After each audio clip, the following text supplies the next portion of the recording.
Hey everyone, my name is Dan Bautista. I'm here to talk to you about making fun and challenging practices. First and foremost, I believe that the intensity you want to make a challenge all depends on the skill level, not so much the age level. Regardless of the age, you have to make everything fun in order for them to continue wanting to come to practice, to continue wanting to improve, to continue to learn. We can start with the little guys first. When you're small, for example, between 5 and 8 years old, you want to make all your activities around a fun concept, a fun objective.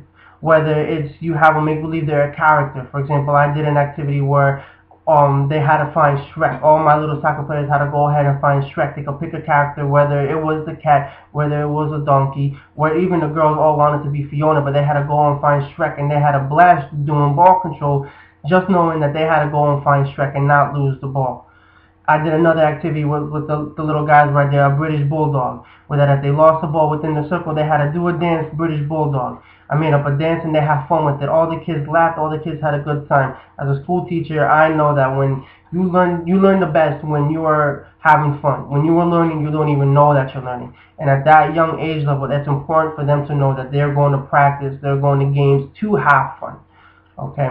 And as they get older, when they're anywhere between 8 and 13 years old, you still want to make it fun, still throw in those little child concepts of characters, of make-believe, but more focus in soccer, more into the challenge. For example, do a little small-sided game, say 10 passes within your team and you score a goal. That's a challenge right there. It's not that intense. It's not that hard. But at the same time, they're developing the competitive nature and they're working for one another. It's that team concept that develops the competitive nature, that develops the responsibility that they have to perform well for each other, not for myself, for each other. And then they get a chance to share their success with their teammates, and that's what makes it fun.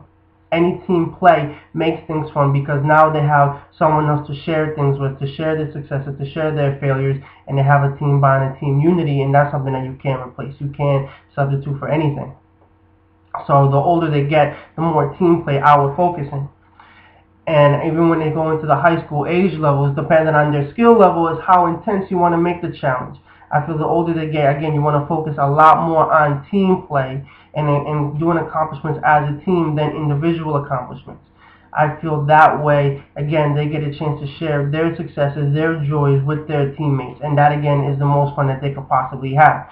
And keeping them moving, keeping them occupied, keeping them busy, knowing that they're going to come to practice, not stand around, not do skills, not do boring drills. They're going to come there and they're going to run, they're going to play, they're going to have fun with one another, and they're going to improve as soccer players. With advanced players, I like to incorporate 3 different facets to each one of my activities. It's a physical facet. Can they develop their physical stamina, their physical endurance? Is there tactical? Are they aware where they are on the field, where they're supposed to be, where the next pass is supposed to be, what they're supposed to do before they even get the ball? And then the third one is the technical side of it. Is can they receive the ball well? Okay, and now combining all 3 is my challenge to them. Now they have to perform physically, they have to perform tactically, and technically. Okay, and then again with my advanced players, how intense I want to make it enforces my challenge. Do I want my challenge to be very difficult for them, where they're gonna have to really work together, really struggle, or is it gonna my intense into that challenge gonna be very little, where they just have to do another simple little goal, 5 passes and you score, 5 passes, then you're allowed to shoot the ball. Okay, and those players that are older but aren't as technically gifted, again, making them as a team, knowing that they have to work together as a team in order for them to truly be successful. They have to work together, and then they share their successes. Again, team play is great to make things fun. Will make my practice again challenging and fun at the same time.